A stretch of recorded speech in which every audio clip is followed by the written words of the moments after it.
Aquí volvemos con otra edición de nuestras clases, Aprender Derechos Reales, aprender para entender de qué se trata esto. En la clase anterior habíamos comenzado a esbozar la idea de la teoría del título y el modo.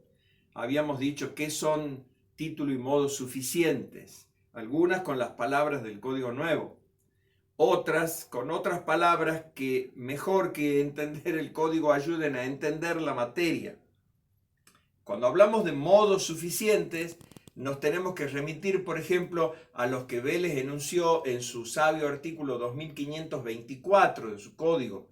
Son modos de adquirir el dominio, y hacía una enumeración en columna con incisos del 1 al 7.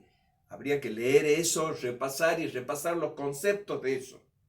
Ahí aparecía en el inciso cuarto, por ejemplo, aparecía la tradición. Claro, la tradición es el modo típico de adquirir un derecho real.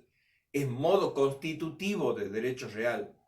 Ya lo decía también Vélez en otro sabio artículo, aquel 577 de su magnífico código: antes de la tradición de la cosa, el acreedor no adquiere sobre ella ningún derecho real. Acreedor, ¿acreedor de qué? Acreedor de derecho real. ¿Cómo va a adquirir el derecho real? Por la tradición, por ejemplo, o por alguno de los modos de adquirir el derecho real. Repito, la tradición, el más típico. Entonces, es imprescindible que haya título y modo, y que ese título y ese modo sean suficientes.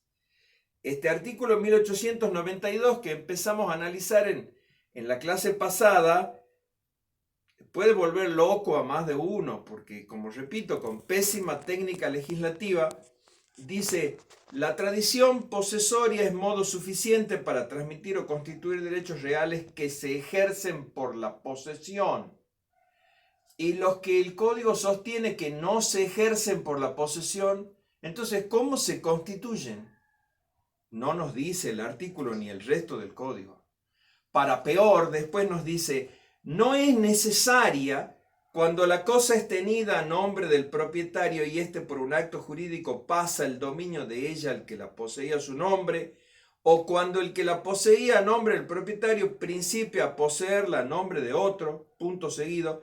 Tampoco es necesaria cuando el poseedor la transfiere a otro reservándose la tenencia y constituyéndose en poseedor a nombre del adquirente. Y lo he leído rápido de exprofeso, porque no se entiende y no se va a entender. Están los tres casos que el Código de Vélez enumeraba en diferentes artículos, tal como corresponde a un buen codificador, donde aparece la traditio brevi manu, el constituto posesorio y la adquisición de la posesión cuando se tiene la cosa a nombre de uno y se principia a tenerla a nombre de otro, que era el viejo 2387. Bueno, esos tres artículos, esos tres casos, aparecen aquí en el párrafo de un solo artículo. O sea que este código nos invita a no entender la materia. Bueno, pero que solamente la tradición es modo, no, hay otros modos que tendrían que desarrollar la comprensión de ellos analizando los conceptos de cada uno de ellos. La tradición es solo un modo, repito, es el arquetipo de modo, pero no es el único modo. Y después habla, el mismo artículo, habla sobre la inscripción registral, dice: es modo suficiente para transmitir o constituir derechos reales sobre cosas registrables en los casos legalmente previstos y sobre cosas no registrables cuando el tipo del derecho así lo requiera, como si la tradición ahí ya no fuera modo. Y no es así. Si yo adquiero un vehículo automotor, necesito título suficiente, necesito modo suficiente, tradición, y además necesito inscripción, porque ahí la inscripción es constitutiva. Hay que analizar bien ese concepto. Pero volviendo al párrafo anterior, ¿cómo es eso de que no es necesaria la tradición? ¿No hemos dicho que se necesita título y modo suficientes y que la tradición es modo suficiente? Lo dice también el mismo artículo. Sí es necesaria la tradición. Lo que pasa es que no es necesaria la tradición en ese momento, pero en algún momento antes fue necesaria la tradición para que el sujeto adquirente del derecho empiece a detentar la cosa.